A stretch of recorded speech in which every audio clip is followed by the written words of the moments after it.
नमस्कार विद्यार्थी मित्रांनो, सहर्ष स्वागत आपलं यूट्यूब चॅनल मास्टर वैभव हिरेमध्ये. तर विद्यार्थी मित्रांनो, आजच्या व्हिडिओमध्ये आपण बघणार आहोत इयत्ता 10वीच्या विद्यार्थ्यांसाठी इंग्रजीच्या पाठ्यपुस्तकातील तुमचा 1.3 जो काही चॅप्टर आहे, आय थिंक 1.4 आहे, ज्याचं नाव आहे बी स्मार्ट. ओके, पूर्णपणे बघणार आहोत विद्यार्थी मित्रांनो. या पूर्ण चॅप्टरचं एक्सप्लेनेशन आपण बघणार आहोत पूर्णपणे. ओके, सर्वप्रथम तुम्ही जर व्हिडिओवरती नवीन आले असणार आणि व्हिडिओला लाईक, चॅनलला सबस्क्राईब केलं नसेल तर व्हिडिओला लाईक आणि चॅनलला सबस्क्राईब करून ऑल नोटिफिकेशनवरती सेट करा.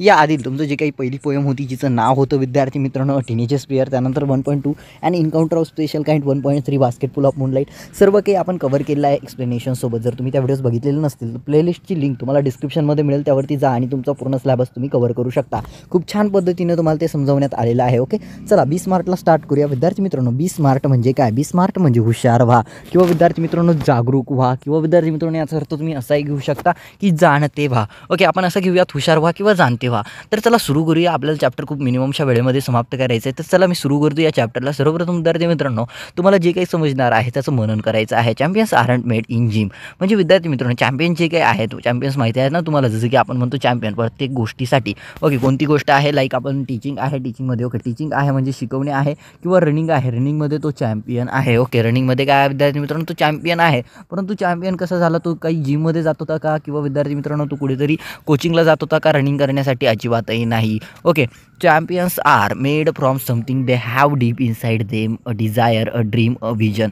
म्हणजे विद्यार्थी मित्रांनो चॅम्पियन्स अशा पद्धतीने बनतात कारण त्यांच्यामध्ये काहीतरी आगळे वेगळापणा असतो. त्या गोष्टीला प्राप्त करण्यासाठी त्यांच्याकडे ध्येय असतं, जिकाटी असते आणि सर्वात महत्त्वाचे म्हणजे त्यांच्याकडे दूरदृष्टिकोन असतो. ओके, हे आपल्याला सांगितलं गेलेलं आहे. दे हॅव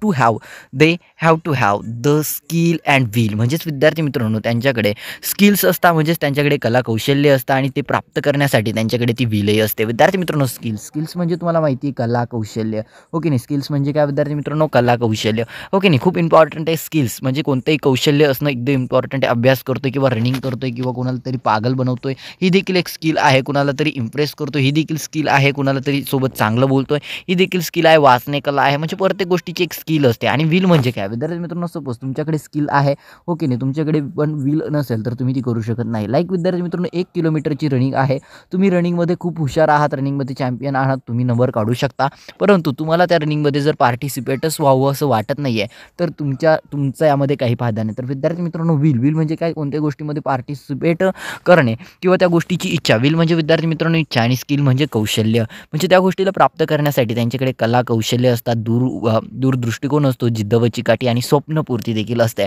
ओके, जाऊयात पुढे. But the will must be stronger than the skill. आणि तेच सांगितलं गेलं आहे, विल जी काय आहे ती स्किल्सपेक्षा स्ट्रॉंगर आहे. म्हणजे विद्यार्थी मित्रांनो तुमच्याकडे स्किल्स आहे बट तुमच्याकडे जर विल नसेल तर तुम्ही ते करू शकत नाही. तुमचा अभ्यास तुम्ही काय सपोज तुम्ही अभ्यास करू शकता, तुम्ही वाचलेलं तुमच्या लक्षात राहत आहे, परंतु तुम्हाला वाचायचंच नाही, तुम्हाला वाचावंच वाटत नाही आहे. तर विद्यार्थी मित्रांनो स्किल्स आहेत परंतु जर विल नसेल तर स्किल काही कामाच्या नाही आहे. म्हणजे ती करण्याची जर तुमच्याकडे ध्येय नसेल, धाडस नसेल किंवा तुमच्यामध्ये त्या करण्यासाठी तुम्हाला काही डिझायर नसेल, तुम्हाला जर ते करावंच वाटत नसेल तर तुमच्याकडे विल नाही आहे, त्या स्किलचा काही फायदा होणार नाही. ओके, जाऊयात पुढे. Successful professionals thrive in the same manner. We all have the natural talents. If you use that talent to get or set our goal in our life we can easily get success in life. We shall not achieve our goals if we do not take action to achieve them. खूप important वाला passage आहे आणि हा पूर्ण जो काही फर्स्टवाला जो काही पॅराग्राफ आहे अगदी इम्पॉर्टंटचा पॅराग्राफ आहे तुमच्या लाईफसाठी विद्यार्थी मित्रांनो. थ्रीव म्हणजे प्रॉस्पर. आता बघूयात काय सांगितलं गेलं आहे. सक्सेसफुल प्रोफेशनल्स थ्रीव्स म्हणजे जे काही आपल्या आयुष्यात सक्सेसफुल झालेले आहेत ते सर्व काय मॅनर्सने काम करतात. म्हणजे विद्यार्थी मित्रांनो मॅनर माहिती आहे ना तुम्हाला? मॅनर म्हणजे काय? कोणत्या गोष्टीसाठी ते नेहमी नमून वगैरे काम करतात. मॅनर्स माहिती आहे तुम्हाला? नमून वगैरे काम करतात. We all have a natural talents. निसर्गाने आपल्याला प्रत्येकाला काही ना काही देण दिलेलं आहे, एक नॅचरल टॅलेंट दिलेलं आहे, नैसर्गिक एक टॅलेंट दिलं आहे, एक कला दिलेली आहे, नैसर्गिक कला दिलेली आहे. If you use that talent to set our goal in life. जर आपण त्या कलेचा आपल्या आयुष्यामध्ये काहीतरी गोल काहीतरी प्राप्त करण्यासाठी त्या कलेचा जर आपण उपयोग केला we can easily get success in life. आणि आपण जर त्या कलेचा यूज केला तर आपण आपल्या आयुष्यात नक्कीच लवकरात लवकर यश प्राप्त करू शकतो. We shall not achieve our goals if you do not take action to achieve them. जर आपण आपल्या यश प्राप्तीकडे कोणत्याही प्रकारची कृती केली नाही, त्या प्राप्तीसाठी कोणत्याही प्रकारची धडपड केली नाही, तर ते आपल्याला यश मिळणार नाही. 10वीच्या बोर्ड परीक्षेमध्ये किती पर्सेंट पाडवायचे आपल्याला विद्यार्थी मित्रांनो? 95+ इंग्रजी विषयामध्ये काय पाडायचे? 95+ आपल्याला पाडायचे आहेत. परंतु जर त्यासाठी तुम्ही अभ्यासच करत नसाल तर असे पडतील का 95+? नाही, तुम्हाला त्यासाठी दिवसरात्र अभ्यास करावा लागेल. दिवसरात्र होत नसेल तर कमीत कमी दिवसातनं 1 तास, 2 तास, 3 तास तरी आपल्याला अभ्यास करावा लागेल. जर अभ्यासच करत नसाल तर थोडे ना विद्यार्थी मित्रांनो तुम्हाला तुमचं यश प्राप्त होईल. तर इथं तेच सांगितलं गेलं आहे, we shall not achieve our goal if you do not take action to achieve them. जर आपण आपलं गोल जे काय आहे, म्हणजे आपण आपलं गोल प्राप्तीसाठी, आपलं ध्येय प्राप्तीसाठी जर आपण धडपड केली नाही तर ते आपण प्राप्त करू शकत नाही. जाऊया विद्यार्थी मित्रांनो पुढे, ज्यामध्ये सेकंड पॅराग्राफ आणि थर्ड पॅराग्राफ, ज्यामध्ये आहे setting goals has 2 valuable asset, a sense of originality and the stepping stone illuminate म्हणजे विद्यार्थी मित्रांनो इनलाइटन द पाथ. म्हणजेच विद्यार्थी मित्रांनो setting goals has 2 valuable assets, म्हणजे कोणतेही गोल प्राप्त करण्यासाठी 2 महत्त्वपूर्ण गोष्टींकडे लक्ष द्यावं लागतं, ज्यामध्ये ऑफ ओरिजिनॅलिटी म्हणजेच विद्यार्थी मित्रांनो सेन्स ऑफ ओरिजिनॅलिटी, की त्या गोष्टीसाठी मागणी आहे का, त्या गोष्टीमध्ये काहीतरी रस आहे का, अँड स्टेपिंग स्टोन इनलाइटन म्हणजे त्या रस्त्यावरती, त्या मार्गावरती आपण जातोय, त्या मार्गावरती आपलं काहीतरी भवितव्य आहे का, हे बघणं अगदी महत्त्वाचं असतं. Goals put one at the helm of life. जर विद्यार्थी मित्रांनो सपोज इथे एक्झाम्पल द्यायचं ठरलं की तुमच्या आयुष्यात तुम्हाला गोल सेट करायचं, तर त्यासाठी काय करणार? सर्वप्रथम तुम्ही बनवू शकता का, तुम्हाला असं गोल बनायचं की तुम्हाला कार ड्रायव्हर बनायचं आहे. कार ड्रायव्हरचं कोणी गोल सेट करतं का? नाही, डिमांड नाही आहे. किंवा विद्यार्थी मित्रांनो त्यामध्ये रस नाही आहे, परंतु डॉक्टर, इंजिनियर किंवा विद्यार्थी मित्रांनो वकील व्हायचं आहे, काहीतरी मोठं व्हायचं आहे, सायंटिस्ट व्हायचं आहे, हे की नाही, असं लोक ड्रीम करतात, कारण त्यामध्ये मागणी आहे, इज्जत आहे, सोबतच त्यासोबत अनेक सारा पैसा आहे आणि त्याची ओरिजिनॅलिटीमध्ये म्हणजे असली लाईफमध्ये, रिअल लाईफमध्ये त्यांना डिमांडही दिली जाते, हो की नाही? ओके, त्याच्याच पद्धतीने जाऊयात पुढे विद्यार्थी मित्रांनो. Path goal put one at the help of in charge of life. म्हणजेच विद्यार्थी मित्रांनो गोल पुट वन म्हणजे तुम्ही तुमच्या आयुष्यात येत आहे तर ध्येयप्राप्ती करणं अगदी गरजेचं आहे. Forcing them acknowledge a better future situation. Okay, म्हणजेच त्यांना ते तुम्हाला विकत घ्यावं लागतं किंवा ते प्राप्त करावं लागतं, म्हणजेच तुमच्या भवितव्यासाठी तुम्हाला चांगला, भवितव्यामध्ये तुम्हाला त्याचा लाभ घ्यावा यावा, त्यासाठी तुम्हाला ते प्राप्त करावं लागतं. दे हेल्प टू स्टीर म्हणजे विद्यार्थी मित्रांनो चॅनलाइज दिलेलं आहे. Steer a course of life rather than simply drifting along the letting things happen. Okay, they help to steer a course of life rather than simply drifting along the letting things happen. म्हणजे विद्यार्थी मित्रांनो यामध्ये तुम्हाला असं सांगितलं गेलं आहे की कोणती गोष्ट प्राप्त करताना लाईक म्हणजे तुम्हाला ती गोष्ट प्राप्त करायची आहे तर तिचा तुमच्या आयुष्यात पुढे जाऊन तुम्हाला नक्कीच फायदा होईल, परंतु त्यासाठी तुम्हाला तशी धडपड करावीच लागेल. ओके, जाऊयात पुढे. त्यामध्ये तुम्हाला सेटिंग गोल्स मे ॲपियर इझी म्हणजे गोल सेट करणं हे अगदी सोपंच असतं. काय असतं? गोल सेट केलं आहे, काय गोल सेट केलं आहे? 95% पाडायचे. ओके, बट ते प्राप्त करणं अगदी अवघड आहे ना भाऊ, त्यामध्ये खूप सारा संघर्ष आहे. But for some it quite challenging. म्हणजे गोल सेट करणं अगदी सोपं आहे, डॉक्टर बनायचं, इंजिनियर बनायचं, परंतु तेवढा अभ्यासही करावा लागेल. किती चॅलेंजिंग आहे, दिवसरात्र अभ्यास करायचा, 21 तास, 25 तास अभ्यास करायचा आहे. ओके नाही, 24 तास अभ्यास करायचा. आपल्याकडनं 2 मिनिटं अभ्यास होत नाहीत ना, कुठं 24 तास, कुठं अभ्यास, कुठं सायंटिस्ट व्हायचं, हो की नाही? म्हणजे गोल सेट करणं इझी हो. आता मी ठरवेल मला ऑलिम्पिकमध्ये जायचं आणि मला कांस्य पदक किंवा ऑलिम्पिकचं जे काही पदक आहे ते मिळवायचं. आता मी ठरवतोय मला पोलीस बनायचं, मला आय एस अधिकारी बनायचं आहे, परंतु त्यासाठी अभ्यास करणं चॅलेंजिंग आहे की नाही, हो की नाही? जाऊया पुढे. Fear of failure may be avoided in the absence of any गोल. म्हणजे विद्यार्थी मित्रांनो कोणत्याही ध्येयप्राप्तीसाठी तुम्हाला जे काही तुमचं गोल आहे किंवा त्यामध्ये विद्यार्थी मित्रांनो तुम्हाला फेल होणार आहात तुम्ही, म्हणजेच विद्यार्थी मित्रांनो पराभवच म्हणतात ना त्याला, हो की नाही? पराभवाची भीती तुम्हाला बाळगावी लागेल किंवा ती सोडून द्यावी लागेल, बाळगावी नाही, ती अवॉइड करावी लागेल, तिला सोडून द्यावी लागेल. पुढे जाऊन काय होईल? सपोज तुम्ही कन्सिडर करताय तुम्हाला डॉक्टर बनायचं, 95% पाडायचं आहे, पण लगेच तुम्ही कन्सिडर केलं अरे असं होऊ शकत नाही, असं होईल का, आणि असं होईल नाही झालं तर मग काय होईल, हो की नाही? म्हणजे हे जो काही पराभव आहे तुमच्यामध्ये, जे काही निगेटिव्ह थॉट्स आहेत ते तुम्हाला अवॉइड करावे लागतील, ते तुम्हाला विसरावे लागतील, त्यांच्याकडे तुम्हाला निग्लेक्ट करावं लागेल. After all one has to decide what one want to achieve in the end. म्हणजे यानंतर एकाला कुणाला तरी म्हणजे आपल्यालाच डिसाईड करायचं की आपल्याला काय प्राप्त करायचं आणि काय प्राप्त करायचं नाही. Okay, to accomplish goals experts recommended 5 steps approach. म्हणजे विद्यार्थी मित्रांनो तुम्हाला तुमचं ध्येय प्राप्तीसाठी एक्सपर्ट्सने 5 मार्ग आपल्याला दिलेले आहेत. ते 5 मार्ग या चॅप्टर मार्फत आपल्याला शिकायला मिळणार आहे. बघूया काय आहे. Smart goals are methodology of thinking that helps people reach success. Smart stand for specific, measurable, achievable, realistic and time bound. Okay, यामध्ये आता बघा सर्वप्रथम आपल्याला शिकायचं आहे smart goal have specific rubber ring. Okay, ज्यामध्ये आपल्याला स्पेसिफिकमध्ये म्हटलं गेलं आहे involves identifying a specific area for improvement. म्हणजे आपल्याला कोणत्या क्षेत्रात जायचं आहे ते आपल्याला निश्चित करावं लागेल आणि ते निश्चित करणं गरजेचं आहे. The more specific the area, the more specific the area म्हणजे त्या क्षेत्रामध्ये ते जे काही क्षेत्र आहे त्यामध्ये कोणत्या भागामध्ये आपल्याला जायचं आहे, कोणत्या विषयामध्ये जायचं आहे. सपोज तुम्हाला शिक्षक बनायचं आहे, परंतु त्या शिक्षक बनायचं आहे स्कोप आहे, परंतु कोणत्या विषयाचा तुम्हाला शिक्षक बनायचं आहे, मराठी आहे, हिंदी आहे, इंग्लिश आहे, हो की नाही. तर त्या स्पेसिफिक एरियामध्ये उतरणं गरजेचं आहे. त्याचा मास्टर बनणं, त्यामध्ये चॅम्पियन बनणं अगदी गरजेचं आहे. The more refined the achievement of one's goals can be, it makes it easier to set parameter of work towards the goal. म्हणजे तुम्ही त्या गोष्टीसाठी, त्या विषयामध्ये तुम्हाला तेवढ्या पद्धतीने अभ्यास करावा लागेल, तेवढं तुम्हाला तुमच्या ध्येय प्राप्तीसाठी, यश प्राप्तीसाठी धडपड करावी लागेल. And work towards the goal म्हणजे त्यासाठी तुम्हाला काम करावं लागेल. For example, if it is a building a house, what exactly is the capacity required and how long can it stretch. म्हणजेच विद्यार्थी मित्रांनो, आपण एखादी बिल्डिंग बांधतोय, हो की नाही. बिल्डिंग बांधताना आपण काय करतो, त्यामध्ये काय किती लोक राहणार आहे याचा अंदाज घेत असतो. सोबतच तिला किती उंच बनवायचं आहे आणि तिला किती स्ट्रेच करायचं आहे, तिला किती लांब बनवायचं आहे, किती उंच बनवायचं आहे आणि तिची कॅपॅसिटी किती असणार आहे, किती किलो वजन तिच्यावरती ठेवता येऊ शकतं, हे सर्व आपण त्यामध्येच डिसाईड करत असतो. म्हणजे या पद्धतीने आपल्याला काम करणं अगदी गरजेचं आहे. गरभरीचं चुकून आलं. त्यानंतर आहे measurable. क्वांटिफाईंग Quantifying goals provides specific way to track progress against goals. This makes it easy to benchmark performance throughout the goal period, including area to improve while playing. म्हणजे विद्यार्थी मित्रांनो, मेजरेबल, जसं की आपण कोणत्याही गोष्टी रीड केल्यानंतर आपण तिचं मनन करत असतो, चिंतन करत असतो, किंवा एखादं मॅथचं आपण एक्झाम्पल सॉल्व्ह केल्यानंतर आपण ते कशा पद्धतीने सॉल्व्ह केलं ते बघत असतो. म्हणजे कोणती गोष्ट केल्यानंतर, आपण एकदा पाठ वाचल्यानंतर किंवा ते शिकल्यानंतर आपण रिव्हिजन करत असतो. तसंच प्रत्येक गोष्टीचं रिव्हिजन करणं किंवा टाईम पिरियडमध्ये वेळोवेळी तिचं नियोजन करणं, तिला रिवाईज करणं हे अगदी गरजेचं आहे. किंवा तिची सतत प्रॅक्टिस करत राहणं हे अगदी गरजेचं आहे. हेच इथे सांगितलं गेलेलं आहे. म्हणजे तुमची इम्प्रूव्हमेंट किती झाली आहे याची मोजमाप करणं अगदी गरजेचं आहे. हे इथे मेजरेबलमध्ये सांगितलं गेलेलं आहे. जाऊयात विद्यार्थी मित्रांनो पुढे, ज्यामध्ये football. One's exact role and position has to be clearly defined. Okay, त्यानंतर आहे अचिवेबल. अचिवेबलमध्ये आपल्याला काय सांगितलं गेलेलं आहे, setting goals that can be completed in the designated period of time. Often these goals may act like stepping stones to help meet broader goals that further define a career. As students, we can't become a president, a prime minister, but can hope to reach those height as future achievable. म्हणजे आपण जे काही स्वप्न बघतोय, आपण जे काही ध्येय बघतोय ते खरंच आपण प्राप्त करू शकतो का. तुम्ही 10वीला आहात, हो की नाही. तुम्ही 10वीला आहात आणि तुम्हाला असं वाटतं 10वीची बोर्ड परीक्षा झाल्यानंतर मी IAS बनणार आहे.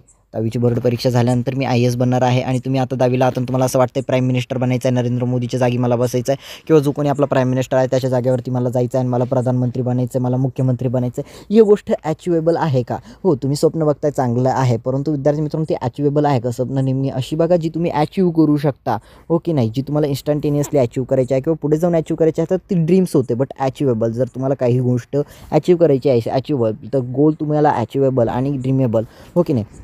तर तुम्ही विद्यार्थी मित्रांनो, तुम्ही अचिवेबल स्वप्न बघा, जे तुम्ही प्राप्त करू शकता असे स्वप्न बघा. डायरेक्टली तुम्ही 10वी नंतरच प्राईम मिनिस्टर बनू शकत नाही, आत्ताच तुम्ही प्रेसिडेंट, प्रधानमंत्री वगैरे तुम्ही बनू शकत नाही. त्यामुळे तुम्हाला अगदी गरजेचं असणारे अचिवेबल्स गोल सेट करणं. ओके, आणि जरी तुम्ही आता अचिवेबल गोल सेट केलं नसेल तर पुढे जाऊन तुम्ही ते प्राप्त करणार, यासाठी तुम्ही त्याचं स्वप्न नक्कीच बघू शकता, आशा नक्कीच तुम्ही बाळगू शकता. जाऊयात पुढे. Realistic. It is important to create goal that are within one current skill set to or area of expertise. Building expertise takes time, so expecting to become an expert in short amount of the time unrealistic. Being realistic will make it easy to become successful at attaining goals. It defensive and not aggressive. The goal perhaps lacks realism. इथे तुम्हाला विद्यार्थी मित्रांनो एवढंच सांगितलं गेलेलं आहे. Realistic म्हणजे कोणती गोष्ट प्राप्त करण्यासाठी तेवढी धडपड, जसं की मी तुम्हाला सांगितलं आहे, ती कला कौशल्यामध्ये तुम्हाला कोणती गोष्ट आहे ज्यामध्ये तुम्हाला कला कौशल्यांमध्ये उतरावं लागेल, हो की नाही. कोणती गोष्ट तुम्ही करता एक्सपिरियन्स नाही तर तुम्ही ती करू शकत नाही. कोणती गोष्ट तुम्ही एखादा चॅप्टर शिकवताय, इंग्लिश विषयामध्ये शिकवताय, विद्यार्थ्यांना कशा पद्धतीने शिकवायचं आहे, कोणतंही क्षेत्र असो, तुम्ही एकदा ऑनलाईनमध्ये विचारलात, तुम्ही डेली प्रॅक्टिस केली, टायपिंगची प्रॅक्टिस केली, देन तुम्हाला एक्सपर्ट झाले. टायपिंग करायचं तुम्ही डोळे बंद करून देखील तुमचं नाव टाईप करू शकता. कमेंट सेक्शनमध्ये सांगा तुम्ही डोळे बंद करून तुमचं नाव टाईप करू शकता का, आणि प्रॅक्टिकली करून पहा तुम्ही डोळे बंद करून तुमचं नाव कमेंट सेक्शनमध्ये टाईप करू शकतात का, एकदा बघा. ओके, तर रिअलिस्टिक गोष्टी म्हणजे त्या गोष्टी तुम्हाला प्राप्त करायच्या आहे, डायरेक्टली तुम्ही एकाने प्राप्त करू शकत नाही. त्यासाठी तुम्हाला वेळ थोडासा द्यावाच लागेल, धीरज थोडंसं ठेवावंच लागेल आणि त्या गोष्टींवरती तुम्हाला काम करावं लागेल. याला म्हटलं जातं रिअलिस्टिक. ओके, जाऊया पुढे. Time bound. Establish time parameters around the each goal. म्हणजे विद्यार्थी मित्रांनो, टाईम बाउंड म्हणजे काय, वेळ मर्यादा. या वेळेमर्यादेत आपल्याला यशस्वी व्हायचं, हो की नाही. Each goals as it will be help increase focus and accountability to reduce weight. We know how to go about it. म्हणजे कोणती गोष्ट असेल, आपण स्वप्न उराशी बाळगले, ह्या तारखेपर्यंत आपल्याला कोणती तरी गोष्ट प्राप्त करायची आहे, हो की नाही. स्वप्न उराशी बाळगलं, त्याच्याप्रती आपण कार्य केलं पाहिजे आणि ते लक्षात ठेवलं पाहिजे. त्यावरती आपलं ध्येय प्राप्त करताना, म्हणजे सपोज आता तुमचं एक्झाम जवळच आहे, तुम्ही किती 2 तास अभ्यास करताय, तो अभ्यास वाढवला पाहिजे, 4 तास केला पाहिजे, 5 तास केला पाहिजे, 6 तास केला पाहिजे. तुम्ही अभ्यास जो आहे तो तुमचा वाढवला पाहिजे. याला टाईम बाउंड म्हटलं जातं.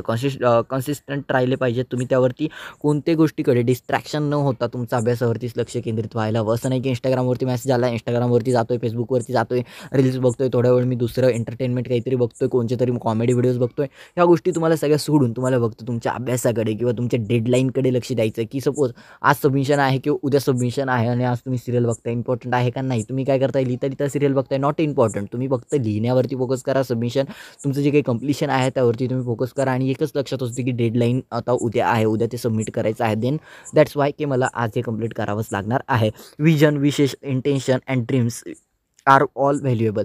म्हणजे विद्यार्थी मित्रांनो, त्या गोष्टीकडे दूरदृष्टिकोन, विशेष म्हणजे विद्यार्थी मित्रांनो तुम्हाला विशेष माहिती आहे ना, तर विशेष आणि इंटेन्शन्स म्हणजे तुम्हीला त्या गोष्टीसाठी करण्याचं तुमचं इंटेन्शन आणि विशेष जे काय आहे आणि तुमचं स्वप्न अगदी व्हॅल्युएबल आहे. They spark of imagination and encourage us to define where we want to reach. आणि ह्या सर्व गोष्टी आपल्याला आपल्या ध्येयप्राप्तीसाठी नक्कीच उपयुक्त ठरत असतात. Is in order to get there how where we need to bring life images down to earth. म्हणजेच आपण किती काही मोठं झालं तर डाऊन टू अर्थ, जमिनीवरती नेहमी पाय असायला हवेत.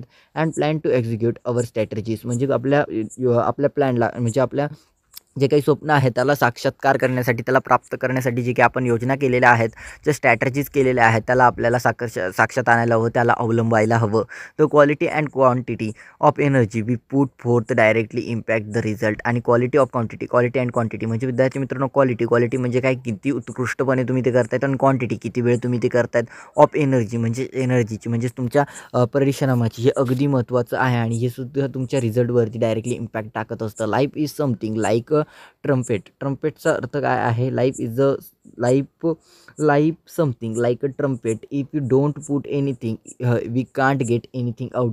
म्हणजे ट्रम्पेट म्हणजे विद्यार्थी मित्रांनो फॉर एक्झाम्पल डायरेक्टली असं घेऊ शकतो की एक पेटी आहे. ट्रम्पेट म्हणजे संदूक वगैरे, एक संदूक सारखं आहे की संदूकमध्ये काय असतं, अशा पद्धतीने संदूकमध्ये XYZ गोष्ट आहेत. लाईक आपण इथे समजूया, तिथे सोन्याचा एक नेकलेस आहे, इथे सोन्याचं डायमंड्स वगैरे आहेत आणि तिला संदुकीला असं टालं वगैरे लावलेलं आहे. तुम्ही ते पुट केलेलं आहे आणि 10 वर्षानंतर तुम्ही ते ओपन केल्यानंतर तुम्हाला तेच भेटणार आहे. म्हणजे जे तुम्ही ठेवलेलं आहे तेच तुम्हाला भेटणार आहे. तशा पद्धतीने आयुष्य हे असं आहे की ज्यामध्ये तुम्ही जर काही टाकलं नाही, तुमच्या मेंदूमध्ये तुम्ही काही टाकलं नाही, तुमच्या आयुष्यात तुम्ही काही प्राप्त केलं नाही, तर तुम्हाला काही मिळणार नाही. ओके नाही, पुढे जाऊन तुम्हाला त्याचा काही लाभ मिळणार नाही. Success is a walk in the dark. Success is a walk in a dark, finding the right footing preciously, mastering the skills and getting to the next place all depend on how approach to tackle the problem. म्हणजे विद्यार्थी मित्रांनो, जे काही यश आहे ते अंधारामध्ये चालत असतं किंवा ते अंधारामध्ये मिळत असतं आणि आपल्याला ते फाइंड करायचं असतं फक्त त्याच्या पावलांच्या आवाजाने. जसं आपण बोलत असतो ना की आपण आवाज ऐकतो आणि त्या दिशेने आपण तो नेम लावतो आणि तो राईट लागतोय. जसं की तुम्ही एक गोष्टीमध्ये ऐकलं असेल, काय होतं नाव लव होतं की कुश होतं, काय होतं की तो डोळे बंद करून बरोबर पक्षाचा डोळा टिचवतो किंवा तो बरोबर नियम लावतो, हो की नाही. तशा पद्धतीने काय आहे की यश जे काय आहे ते अंधारात आहे आणि आपल्याला फक्त त्यांच्या पावलाचा आवाज ऐकून आपल्याला ते प्राप्त करायचं आहे. आपल्या स्किल्सवरती आपल्याला विश्वास ठेवायचा आहे, त्यामध्ये आपल्याला मास्टर बनायचं आहे आणि त्याला टॅकल जे काय आपल्या त्या वाटेमध्ये त्याला प्राप्त करताना ज्या काय आपल्या वाटेमध्ये समस्या येणार आहे त्याला आपल्याला तोंड द्यायचं आहे आणि आपलं यश आपल्याला मिळवायचं आहे, असं इथे सांगितलं गेलेलं आहे. When we take the next step it should support and hold us without a crack. जेव्हा आपण त्या यश प्राप्तीला, त्या आपण जे काही समस्या असतील त्यांना तोंड देऊ आणि आपण पुढे पाऊल टाकू, तेव्हा आपल्याला यश प्राप्तीकडे जात आहोत किंवा ते यश प्राप्त आपल्याला होत आहे असं आपल्याला वाटेल, असं आपल्याला फील होण्यासाठी आपल्याला फील होण्यास स्टार्ट होईल. ओके, अगदी सिम्पलचा चॅप्टर होता विद्यार्थी मित्रांनो आणि फक्त 2 पेजेसचा हा चॅप्टर खूप छानसा होता. लाईफमध्ये खूप काही सांगून जातो. तुम्हाला तुमच्या आयुष्यात जर काहीतरी करायचं असेल तर त्या गोष्टीसाठी तुमचा दूरदृष्टिकोन असायला हवा, तुमचे स्वप्न असायला हवे, तुमची जिद्द, चिकाटी, तुमच्यामध्ये ऊर्जा असायला हवी. ती गोष्ट प्राप्त करण्यासाठी तुमच्यामध्ये अफाट शक्ती असायला हवी. ओके नाही, विल असायला हव्यात, स्किल असायला हव्यात आणि चॅम्पियन्स कधी जिममध्ये म्हणत नाही. म्हणजेच तुम्हाला 10वीच्या बोर्ड परीक्षेमध्ये अधिकाधिक गुण मिळवायचे आहे, म्हणजे तुम्ही क्लास लावूनच ते प्राप्त करू शकता का? नाही, असं नाही आहे. तुम्ही सेल्फ स्टडी करा. जितका होईल तेवढा तुम्ही माझ्या चॅनलवरनं स्टडी करा. I am just joking. परंतु जेवढं शक्य आहे तुम्ही सेल्फ स्टडी करा. तुमच्या स्वतःवरती आत्मविश्वास ठेवा. नक्कीच विद्यार्थी मित्रांनो, तुम्ही 95 काय 98+ तुम्हाला बोर्ड एक्झाममध्ये मिळतील. माझ्याकडनं तुम्हाला सर्वांना विद्यार्थी मित्रांनो ऑल द बेस्ट देतो आत्ताच. कारण 20 मार्च चॅप्टर तुम्हाला खूप काही समजून देत आहे. खूप काही तुम्हाला शिकायला मिळालेलं आहे. कमेंट सेक्शनमध्ये सांगा विद्यार्थी मित्रांनो, या चॅप्टरमध्ये तुम्हाला सर्वात इम्पॉर्टंट काय वाटलं आणि तुम्हाला चॅप्टर कसा वाटला. हा खूप छानसा चॅप्टर आहे, लाईफला मोटिवेट करतो. कमेंट सेक्शनमध्ये नक्की मला कळवा की कसा वाटला तुम्हाला हा व्हिडिओ आणि या लाईफमध्ये या चॅप्टरमध्ये तुम्हाला नेमकी काय शिकायला मिळालेलं आहे. ओके, आणि या 20 मार्चचा तुम्ही तुमच्या लाईफमध्ये यूज करणार की नाही हे कमेंट सेक्शनमध्ये सांगा. सर्वांना विद्यार्थी मित्रांनो, सर्वांना ऑल द बेस्ट देतो भावी वाटचालीसाठी. पुढील व्हिडिओमध्ये लवकरच भेटू. तोपर्यंत व्हिडिओला लाईक आणि आमच्या चॅनलला सबस्क्राईब करून ऑल नोटिफिकेशनवरती सेट करा विद्यार्थी मित्रांनो. आत्तापुरती मी तुम्हाला सर्वांची रजा घेतो. लवकरच भेटणार आहोत आपण नवीन एक व्हिडिओमध्ये. तुमचा नवीन चॅप्टर कोणता आहे? His first flight. ओके, या चॅप्टरमध्ये आपण मिळणार आहोत. तोपर्यंत विद्यार्थी मित्रांनो, tata bye bye, take care, all the best.